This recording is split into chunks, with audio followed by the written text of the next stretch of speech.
Yan. Good afternoon mga kapriyon. Nandito kami sa Lilac, Marikina. Nag-install kami ng dalawang AUX Trip HP na split type inverter. May bago akong papakita sa inyo. Testingin namin to. So si Whipcool ulit. So ito yung Whipcool namin na isa. Si Manifold. Okay. So, testingin natin ito. Bagong produkto ng Protec Whipcool Leak Detector. Okay. So, ayan siya. On na natin siya. Okay. So, ito yung previous namin, yung luma. Yung value. So, on na rin natin. Okay. So, antayin natin sila mag-initialize. Tayo dito. So, ang Micron bilang niya ay 19.9 microns.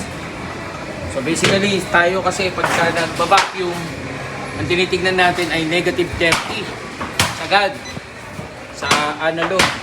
So dito sa digital, kita-kita natin kung may leak ang isang system o wala. Okay, so tapos na siya mag-initialize.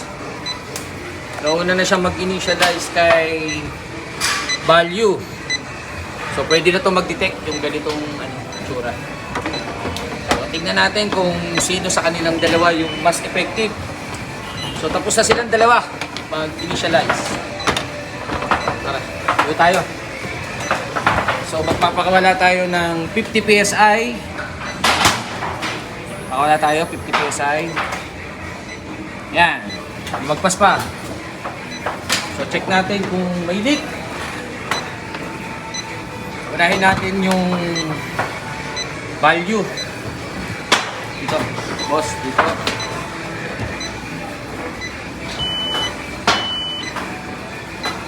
So, Neltex yung na-iamoy niya.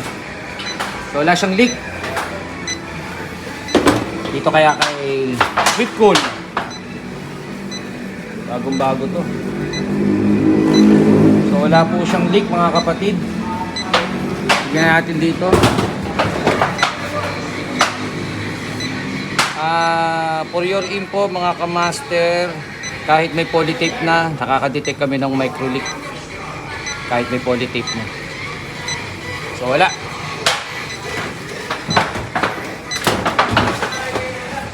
Kaya dito. So patayin ko na po. Dito yung on nya. Okay. Patayin na rin natin si value. So si value po ay type C. Wala siyang battery.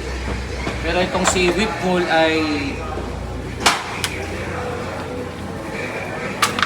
yan, di battery siya. Di battery siya.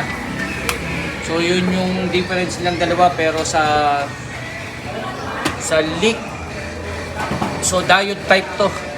Ayan. May parehas sila. Ayan, parehas lang sila. So, parehas sila ng itsura. Okay. So, mga kamaster, testingin pa namin to sa mga susunod naming installation kung yung effectivity niya okay. Kasi si value, tested na namin siya as leak detector. Hindi na kailangan ng sabon, hindi na uso yung mga kamaster. Yun lang.